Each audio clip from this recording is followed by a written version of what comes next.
Di video kali ini saya akan membahas tentang DC pinjaman online legal yang menagih makin gencar dan juga makin barbar, bahkan menyerupai penagihan dari DC pinjaman online ilegal.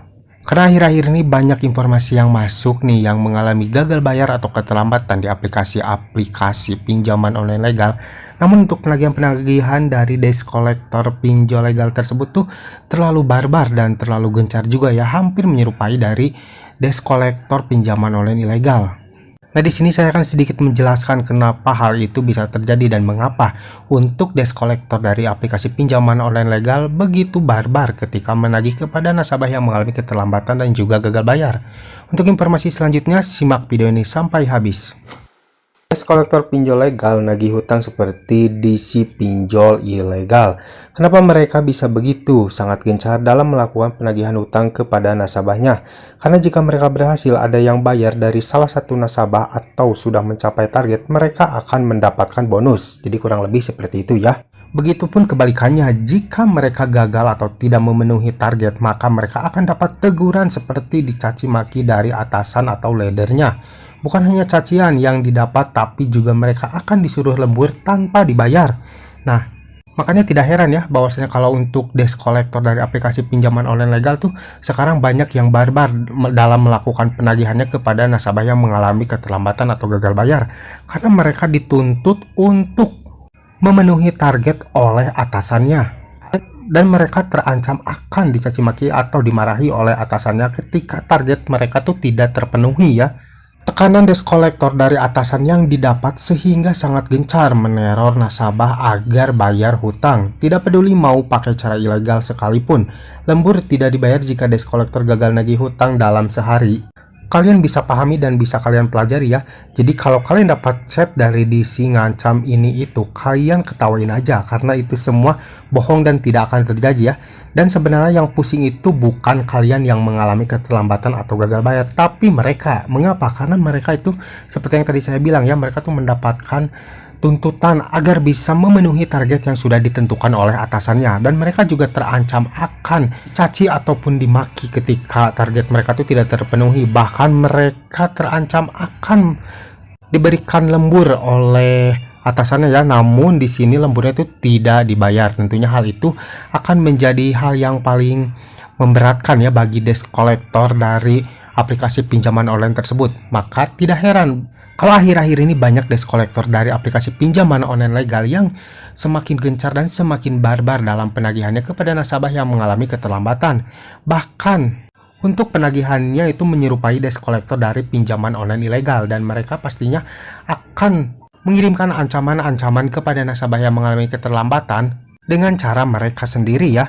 Dan di sini perlu kalian ketahui, kalian jangan mudah termakan oleh ancaman-ancaman yang mereka kirimkan kepada kalian ya. Karena untuk semua ancaman-ancaman yang mereka kirimkan itu belum tentu benar terjadi ya. Karena tugas dari desk collector itu menagih tagihan kepada nasabah yang mengalami keterlambatan ya, dan mereka akan melakukan hal apapun agar si nasabah tersebut bisa membayar hutangnya, termasuk memberikan ancaman-ancaman melalui pesan WhatsApp. Dan memang tugasnya desk collector itu seperti itu ya, mereka akan terus menagih dan mengancam mungkin ya melalui pesan WhatsApp kepada nasabah yang mengalami keterlambatan. Jadi kalian jangan heran dan jangan ketakutan juga ketika kalian mendapatkan ancaman yang berlebihan dari desk collector aplikasi pinjaman online maupun itu aplikasi pinjaman online legal. Karena tidak dapat dipungkiri nih, sekarang sudah banyak ya desk collector dari aplikasi pinjaman online legal yang mungkin merasa pusing dengan target yang diberikan oleh atasannya, makanya mereka tuh selalu lebih gencar dan lebih barbar ketika melakukan penagihan kepada nasabah tersebut. Lalu bagaimana kita menerima atau menyikapinya ketika kita mendapatkan ancaman-ancaman yang selalu diberikan oleh desk collector tersebut? Yang pertama, jika kalian memang tidak sanggup untuk membayar atau belum siap untuk membayar, kalian jangan pernah respon apapun kepada mereka. Karena sekali saja kalian merespon kepada mereka, tentunya itu akan berkelanjutan untuk kedepannya ya. Jadi mereka akan terus mengirimkan ancaman-ancaman melalui pesan WhatsApp, bahkan spam telepon setiap harinya dengan nomor yang berbeda. Karena mungkin dari pihak kalian tuh ada respon, makanya mereka akan memprioritaskan nasabah yang memang ada respon ketika mereka hubungi atau mereka peringatkan melalui pesan WhatsApp ya.